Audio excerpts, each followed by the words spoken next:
10 సంవత్సరాలుగా మోడీ గారు BJP party ప్రత్యేక హోదా విషయంలో ఆంధ్ర రాష్ట్రాన్ని ఆంధ్ర ప్రజలను మోసమే చేశారు. 10 సంవత్సరాల క్రితము ఎలక్షన్లకు ముందు మోడీ గారు వచ్చినప్పుడు 10 సంవత్సరాలు ప్రత్యేక హోదా ఇస్తాము అని తిరుపతిలో మాట ఇవ్వడం జరిగింది మోడీ గారు. అప్పుడు చంద్రబాబు గారు చెప్పిన మాట 10 సంవత్సరాలు సరిపోదు, 15 సంవత్సరాలు కావాలి అన్నారు అదే సభలో. కానీ 10 సంవత్సరాలు గడిచిపోయినా కూడా ఈ రోజు వరకు కూడా బీజేపీ పార్టీ ఆ మాటను నిలబెట్టుకోలేదు. కానీ ఇప్పుడు చంద్రబాబు గారు మద్దతు ఇస్తున్నారు కాబట్టి బీజేపీ పార్టీ అధికారంలో నిలబడింది. ఈ విషయం మోడీ గారు గుర్తుపెట్టుకోవాలి. ఎందుకంటే ఈరోజు ఆంధ్ర రాష్ట్ర ప్రజల ఎన్నుకున్న ఎంపీలు కనుక బీజేపీ పార్టీకి చంద్రబాబు గారు మద్దతు ఇవ్వకపోయి ఉంటే అసలు బీజేపీ పార్టీ అధికారంలో ఉండే ప్రసక్తే లేదు. ఈరోజు బీజేపీ పార్టీ అధికారంలో ఉంది అంటే దానికి కారణం ఆంధ్ర రాష్ట్ర ప్రజలు అని మోడీ ఇప్పటికైనా గమనించాలి. చంద్రబాబు గారికి మరొకసారి గుర్తు చేస్తున్నాం, చంద్రబాబు గారు బీజేపీ పార్టీతో ఎలక్షన్లకు ముందు పొత్తు పెట్టుకుంటున్నప్పుడే కాంగ్రెస్ పార్టీ పదే పదే చెప్పడం జరిగింది, ఒక్క మాట అయినా తీసుకోకుండా కండిషనల్ సపోర్ట్ అయినా మీరు ఎక్స్టెండ్ చేయకుండా మీరు బేషరతుగా స్పెషల్ స్టేటస్ అన్న కండిషన్ పెట్టకుండానే మీరు బీజేపీ పార్టీకి ఎందుకు అలయన్స్ పెట్టుకున్నారు చంద్రబాబు గారు అని అప్పుడు ప్రశ్నించడం జరిగింది. ఇప్పుడు మళ్ళీ బీజేపీ పార్టీ చంద్రబాబు గారిని డిమాండ్ చేస్తుంది. ఇప్పుడు మళ్ళీ కాంగ్రెస్ పార్టీ చంద్రబాబు గారిని డిమాండ్ చేస్తుంది. బికాస్ మీరు ఇచ్చిన ఎంపీల వల్ల ఆంధ్ర రాష్ట్ర ప్రజలు ఎన్నికైన ఎంపీలను మీరు బీజేపీ పార్టీకి ఇచ్చారు కాబట్టి ఈరోజు బీజేపీ పార్టీ అధికారంలో ఉంది కాబట్టి చంద్రబాబు గారు ఈ విషయాన్ని గుర్తుపెట్టుకొని ఇప్పటికైనా మొండి పట్టైనా సరే స్పెషల్ స్టేటస్ అన్నది ఆంధ్ర రాష్ట్రానికి అవసరం కాబట్టి ఇప్పటికైనా స్పెషల్ స్టేటస్ మీద చంద్రబాబు గారు సీరియస్ గా వర్క్ చేసి ఇది సాధించుకు రావాలి అని కాంగ్రెస్ పార్టీ ఆంధ్ర రాష్ట్ర ప్రజల తరఫున డిమాండ్ చేయడం జరుగుతుంది. ఒక స్పెషల్ స్టేటసే కాదు, పోలవరం ప్రాజెక్టు కూడా ఉంది. పోలవరం ప్రాజెక్టుకు చంద్రబాబు గారు 2 రోజుల క్రితం వెళ్ళడం జరిగింది. నిజానికి పోలవరం ప్రాజెక్టు రాజశేఖర రెడ్డి గారి ఆలోచన.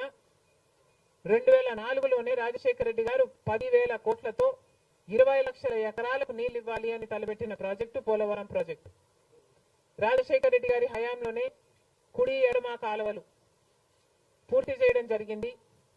ఆ కాంగ్రెస్ హయాంలోనే 4,500 కోట్లు అంటే దాదాపుగా 40% పనులు పూర్తి చేయడం కూడా జరిగింది. కానీ తర్వాత అధికారంలోకి వచ్చిన చంద్రబాబు గారు పోలవరం ప్రాజెక్టు కాస్టును అమాంతంగా 29,000 కోట్లకు పెంచారు. కానీ పనులు మాత్రం పూర్తయినట్టు ఎక్కడా కనిపించలేదు. 2018 కల్లా నేను పూర్తి చేస్తాను అని రాసి పెట్టుకోండి అని చంద్రబాబు గారు ఆ రోజు అసెంబ్లీ సాక్షిగా ఛాలెంజ్ కూడా చేశారు. కానీ పోలవరం ప్రాజెక్టు చంద్రబాబు గారి వాళ్ళ సాధ్యం కాలేదు, పూర్తి చేయలేదు. ఆ తర్వాత అధికారంలోకి వచ్చిన జగన్మోహన్ రెడ్డి గారు పోలవరం ప్రాజెక్టుని మళ్ళీ రివర్స్ టెండరింగ్ అంటూ మొదలుపెట్టి 55,000 కోట్ల రూపాయలకు దాన్ని ప్రాజెక్టు కాస్ట్ను పెంచారు. తీరా చూస్తే ఏ పని జరగలేదు. ఇప్పటికైనా చంద్రబాబు గారు చెప్తున్న మాట ఏమిటి అంటే 75% పనులు మా హయాంలోనే పూర్తయ్యాయి, 25% పనులు మిగులున్నాయి, నేను పూర్తి చేస్తాను అని చెప్పడం జరిగింది మొన్న చంద్రబాబు గారు. చంద్రబాబు గారిని కాంగ్రెస్ పార్టీ ప్రశ్నిస్తుంది, మరి 25% పనులు మాత్రమే మిగులుంటే 4 సంవత్సరాలు పడుతుంది అని మీరు ఎందుకు చెప్పారో చంద్రబాబు గారు సమాధానం చెప్పాలి.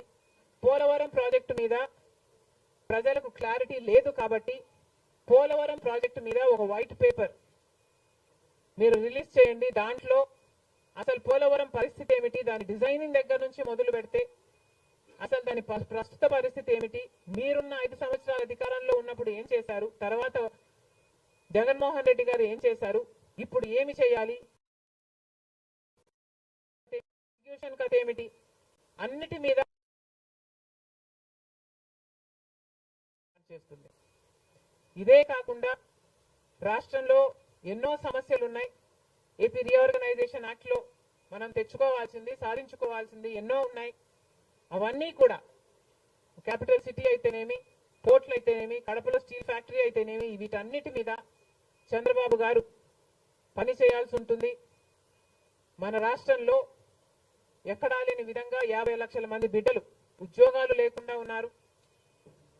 ఇవన్నీ దృష్టిలో పెట్టుకొని చంద్రబాబు గారు ప్రజలకు ఒక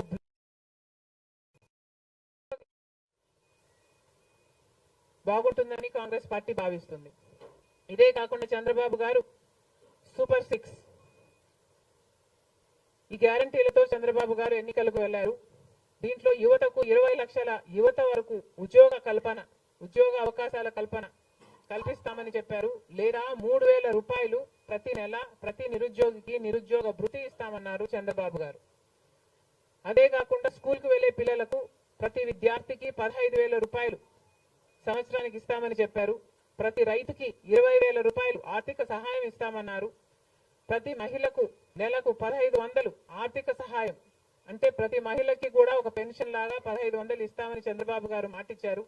మహిళలకు ఉచిత బస్ ప్రయాణమే కాకుండా ఏడాదికి 3 గ్యాస్ సిలిండర్లు కూడా ఉచితంగా ఇస్తామని చంద్రబాబు గారు సూపర్ 6 లో ఇవ్వడం జరిగింది. ఇవన్నీ కూడా చంద్రబాబు గారు దీని విధి విధానాలు ఏమిటో, మొదలు పెట్టే తేదీ ఏమిటో వీటి మీద కూడా చంద్రబాబు గారికి స్పష్టత ఇవ్వాల్సిన అవసరం ఉంది. ఇవన్నీ ఎందుకు చెప్తున్నాము అంటే, మన రాష్ట్రము మిగతా రాష్ట్రాల్లాగా కాదు. మన రాష్ట్రము చాలా వెనకబడి ఉన్న రాష్ట్రం. వెంటనే పని చేయాల్సిన అవసరం ఉంది కాబట్టి మేము చంద్రబాబు గారిని, మన రాష్ట్రము ఒక స్పెషల్ చైల్డ్ కి కావాల్సిన నీడ్స్ మన రాష్ట్రానికి ఉన్నాయి కాబట్టి, కనీసం మీరు ఇప్పుడే గెలిచారు, ఆ విషయం మాకు కూడా తెలుసు. కానీ హనీమూన్ పీరియడ్ కూడా మీరు తీసుకునే పరిస్థితి లేదు. వెంటనే పనిలోకి దిగాలి, ఇవన్నీ చెయ్యాలి, మొదలు పెట్టాలి అని కాంగ్రెస్ పార్టీ చంద్రబాబు గారికి సూచిస్తుంది. అంతేకాదు కాంగ్రెస్ పార్టీ తరఫున మేమందరం కూడా ప్రజల పక్షాన నిలబడుతూనే ఉంటాం. ప్రత్యేక హోదా గురించి అయితేనేమి, ఆంధ్ర రాష్ట్ర బిడ్డల భవిష్యత్తు గురించి అయితేనేమి కొట్లాడు వైఫల్యాలను ఎత్తి చూపుతూనే ఉంటాం.